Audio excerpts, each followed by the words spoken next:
Okay, section 3.4, problem number 1. It's a confusing problem in terms of what they're asking you to do. Once we decode that, I don't think it's going to be that bad. We are supposed to find the rate of change, and hopefully by this point we know that rate of change is really asking us to find the derivative of the area of a square with respect to its side s when the side length is equal to 5.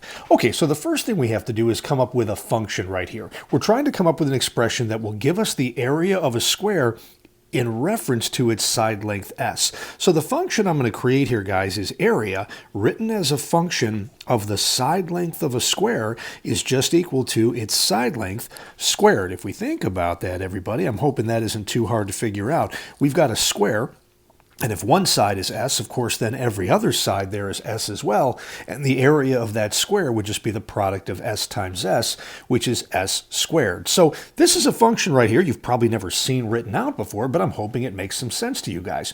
The area of a square, written as a function of its side length, is side squared. And now they want us to find the rate of change, or the derivative of that function, with respect to s. So we're just going to call that a prime of s is equal to, and here we go, guys, just using all the rules we've been learning so far in chapter 3, the derivative of s squared is just going to be a 2 times s. And they now want us to evaluate that derivative when s is equal to 5 to find its instantaneous rate of change at that moment. So we're now just going to evaluate a prime at an s value of 5, and that's going to get us 2 times 5 for our final answer right here of 10. Now, it's not that hard of a problem to do. Understanding what's happening is a little bit different here, guys. So what I'm going to do here, I'm going to just kind of take this square down here, and let me erase this. And I'm going to try to put this in context. And I want you guys to kind of pretend that this is a dynamic diagram, meaning that it's not just staying the same size, but that this square is actually growing. And what I'm trying to do here is draw 3 different snapshots of how big this square is at a particular moment. So I'm just going to say that for this first square, a side length is going to equal 4, and then it grows to have a side length of 5, and then it keeps growing to have a side length of 6.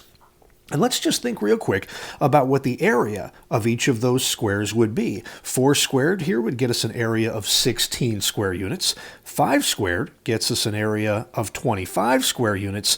And 6 squared on the big square gets us an area of 36. And what we think we've answered here is that the rate of change of the area function at the moment when s is equal to 5 is roughly 10. Well, if we think about what happens from this area to this area right here, guys, as your side length went from 4 to 5, our area there increased by 9 square units. It went from 16 square units up to 25. Then if you look at what happens from the second square to the third square, our area went from 25 to 36 square units, so our area went up by 11. Now, what we think we have answered with this question now, remember, what I've done right here and here, guys, are average rates of change. On the interval from 4 to 5, your average rate of change was 9, and that would be area units divided by linear units.